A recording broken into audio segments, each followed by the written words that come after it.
Mr. Speaker, sir, if the 2013 Constitution is the Honorable Coyer's definition of modern state, then it sounds more like a state that is ruled by those who are no longer here with us, a modern house, and we're still listening to what they had laid in place for us.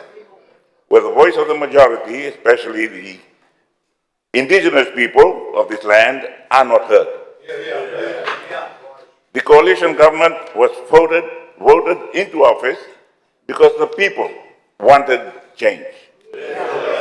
And the change starts with the Constitution, the system that dictates everything about this land. The way people are ruled and required to live their lives. It is quite amazing that the so-called learned people took the narrative of free societies, transparency and good governance and ethics, yet protect a constitution, a system that was forced on the people of this land for the interest of a few.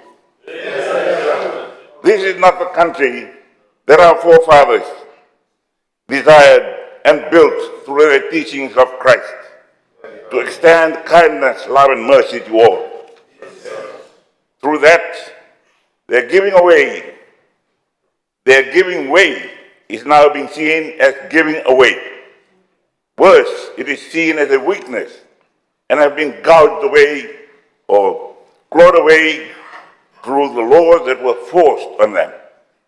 This is no foundation to build tolerance and peaceful coexistence, let alone growth, prosperity, and goodwill. The coalition government is for the people, their dignity and well-being, where security issues are essentially integrity issues. The very reason the government is committed to changing the system, the Constitution, for the people are to be heard, and their voices are our mandate. They spoke up in 2022 elections, and this is what the coalition government is doing. Let's cast our mind back to the day when the election results were announced. Celebrations around Fiji, particularly Suva. It was about freedom. For 16 years, they were dictated to, Mr. Speaker. We give the people their integrity and dignity by giving them their voices. And they have spoken. Now they are being silenced on the floor of Parliament. Their very place that His Excellency the President and the people refer to as the House of Hope. Mr. Speaker, so many countries around the world are experiencing internal turmoil because they were not allowed time and space to transition. We are transitioning. For the people to be part of the solution, the lessons are staring us in the face. Forcing a constitution on our people is doing exactly the opposite.